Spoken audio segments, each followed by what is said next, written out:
Hi, my name is Rachel. I'm an autistic mother of 2 autistic boys. I have a terrible memory generally, but a few things stand out about my schooling that are worth mentioning. The only thing I can remember about my first day of primary school is hiding behind a very large tree. My mother remembers me getting home after school, crying continuously without being able to explain why, falling asleep at 4 p.m. and not waking up till the next morning. An old friend of mine remembers from later years that I used to interrupt a lot in class. I used to like reading and I was good at spelling in my times tables. Late primary, I remember our whole class used to exclude one of us every so often, and I would play with the rejected child because I felt sorry for them. Then the class would let them back into their lives again, and I knew they would not play with me again, and I was okay with that. I was just as happy on my own. Others tell me that I used to read a lot in the playground and get in trouble a lot for looking out the window instead of focusing on my work. I got confused about the difference between verbs, adjectives and nouns.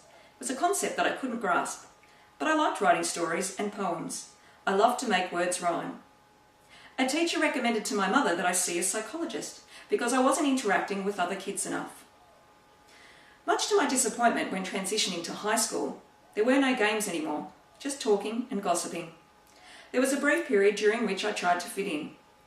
I eventually realised that I didn't have much to offer the other kids socially, when my conversation skills were almost non-existent.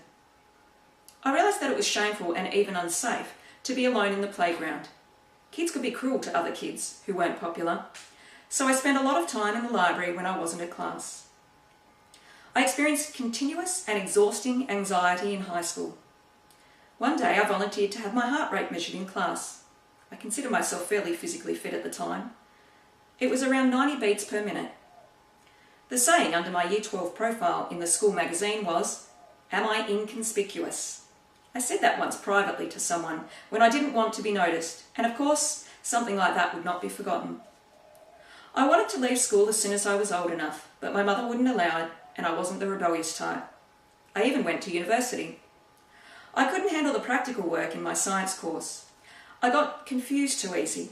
The instructions were not communicated well, and it was a noisy and busy environment. I always felt sorry for the person who ended up as my lab partner because our experiments never worked, and we always finished late. I had no trouble with the theory though, so by third year I chose all theory subjects and no lab work. Science didn't qualify me for any jobs, so I continued to study, this time a master's course. I found it difficult because the way they assessed you was not based on question and answer, which I had no trouble with. It was assignments and work placements. I did not have the organisation skills for the former or the social skills for the latter to achieve as well in this way. I was also bullied by my supervisors during work placements. It didn't help that I had avoided the use of computers up until it was no longer possible to do so. New things are scary. So I had zero computer skills and no concept of the internet. I fumbled through, passed, and found myself qualified to do something that did not suit me at all.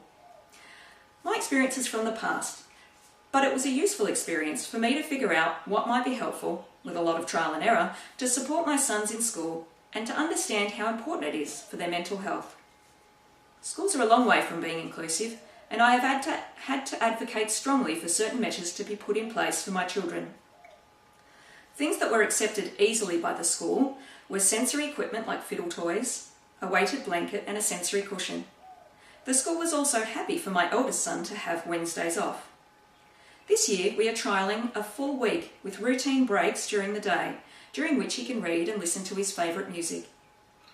I wish they didn't have homework. It is stressful for all of us and takes up their recovery time from school.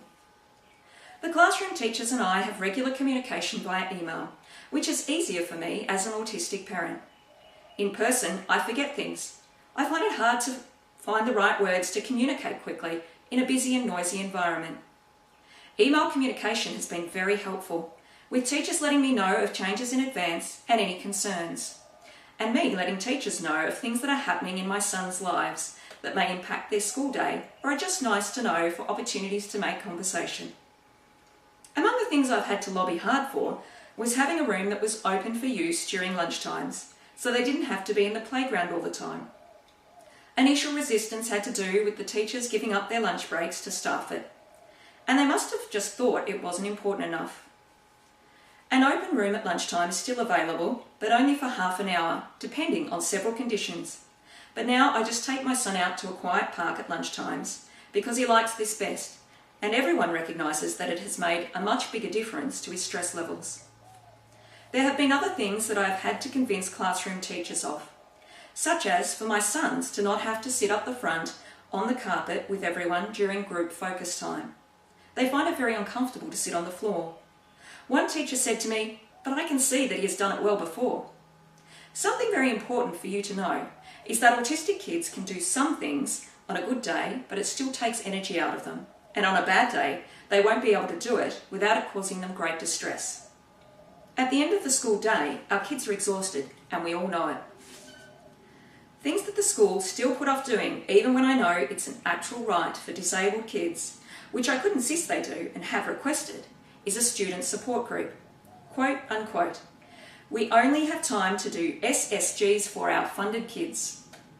My eldest son doesn't have an independent learning plan. I insisted on it for my youngest son and requested that I see it to make sure certain things were written there.